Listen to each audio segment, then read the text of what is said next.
The world in 1914, outbreak of the First World War. The world in 1914. A. Europe still dominated the rest of the world in 1914. Most of the decisions which shaped the fate of the world were taken in the capitals of Europe.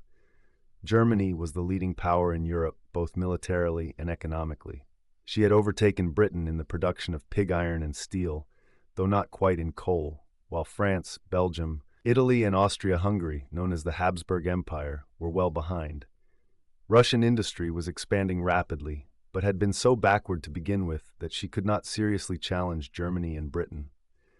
But it was outside Europe that the most spectacular industrial progress had been made during the previous 40 years. In 1914, the USA produced more coal, pig iron, and steel than either Germany or Britain, and now ranked as a world power. Japan, too, had modernized rapidly and was a power to be reckoned with after her defeat of Russia in the Russo-Japanese War of 1904-05. B. The political systems of these world powers varied widely. The USA, Britain, and France had democratic forms of government. This means that they each had a parliament consisting of representatives elected by the people. These parliaments had an important say in running the country. Some systems were not as democratic as they seemed. Germany had an elected lower house of parliament, Reichstag, but real power lay with the chancellor, a sort of prime minister, and the Kaiser, emperor. Italy was a monarchy with an elected parliament, but the franchise, right to vote, was limited to wealthy people. Japan had an elected lower house, but here too the franchise was restricted, and the emperor and the Privy Council held most of the power. The governments in Russia and Austria-Hungary were very different from the democracy of the West. The Tsar, Emperor of Russia, and the Emperor of Austria, who was also King of Hungary, were autocratic or absolute rulers. This means that although parliaments existed, they could only advise the rulers. If they felt like it, the rulers could ignore the parliaments and do exactly as they wished. C. Imperial expansion after 1880. The European powers had taken part in a great burst of imperialist expansion in the years after 1880. Imperialism is the building up of an empire by seizing territory overseas. Most of Africa was taken over by the European states in what became known as the Scramble for Africa. The idea behind it was mainly to get control of new markets and new sources of raw materials. There was also intervention in the crumbling Chinese empire. The European powers, the USA and Japan all, at different times, forced the helpless Chinese to grant trading concessions. Exasperation with the incompetence of their government caused the Chinese to overthrow the ancient Manchu dynasty and set up a republic, 1911. Europe had divided itself into two alliance systems: the Triple Alliance, the Triple Entente, Germany, Austria, Hungary, Italy, Britain, France, Russia. In addition, Japan and Britain had signed an alliance in 1902. Friction between the two main groups, sometimes called the armed camps, had brought Europe to the verge of war several times since 1900, Map 1.1. E. Causes of friction. There were many causes of friction which threatened to upset the peace of Europe. There was naval rivalry between Britain and Germany. The French resented the loss of Alsace-Lorraine to Germany at the end of the Franco-Prussian War, 1871. The Germans accused Britain, Russia, and France of trying to encircle them. The Germans were also disappointed with the results of their expansionist policies, known as Weltpolitik, literally world policy. Although they had taken possession of some islands in the Pacific and some territory in Africa, their empire was small in comparison with those of the other European powers, and not very rewarding economically. The Russians were suspicious of Austrian ambitions in the Balkans and worried about the growing military and economic strength of Germany. Serbian nationalism, the desire to free your nation from control by people of another nationality, was probably the most dangerous cause of friction.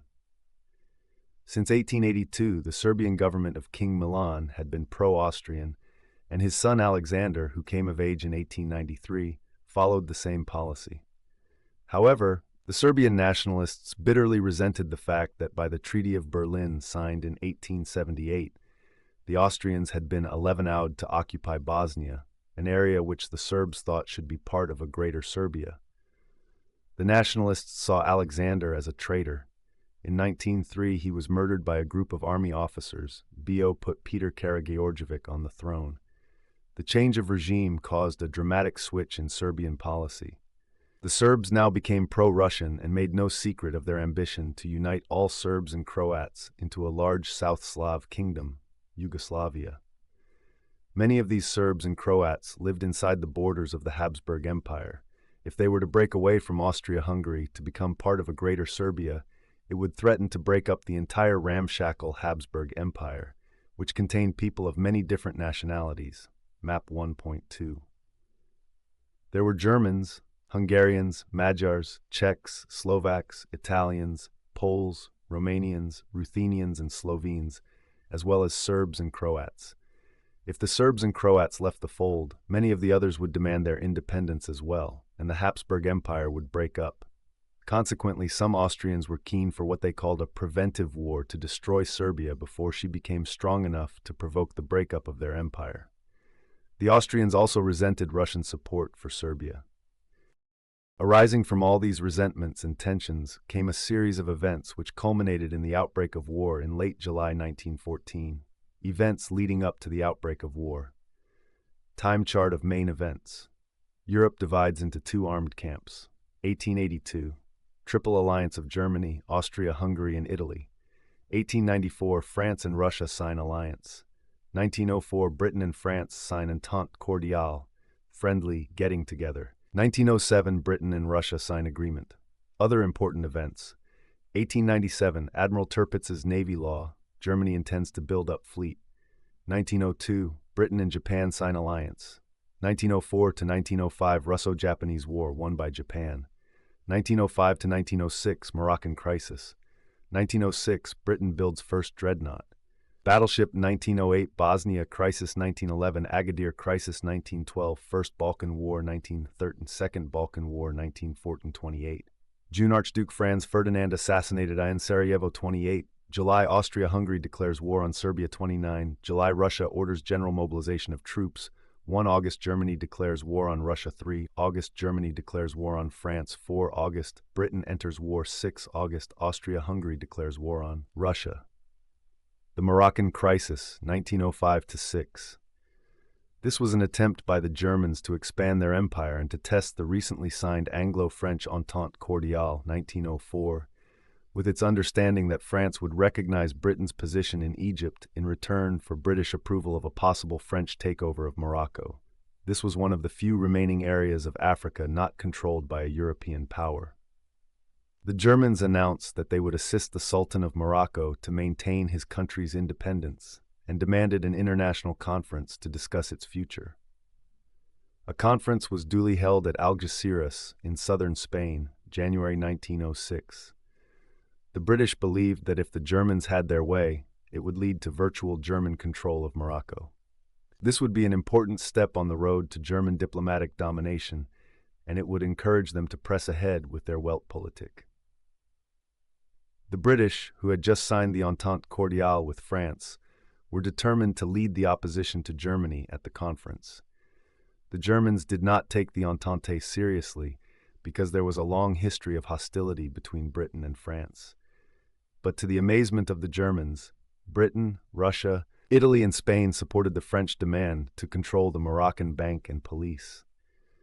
It was a serious diplomatic defeat for the Germans, who realized that the new lineup of Britain and France was a force to be reckoned with, especially as the crisis was soon followed by Anglo-French military conversations.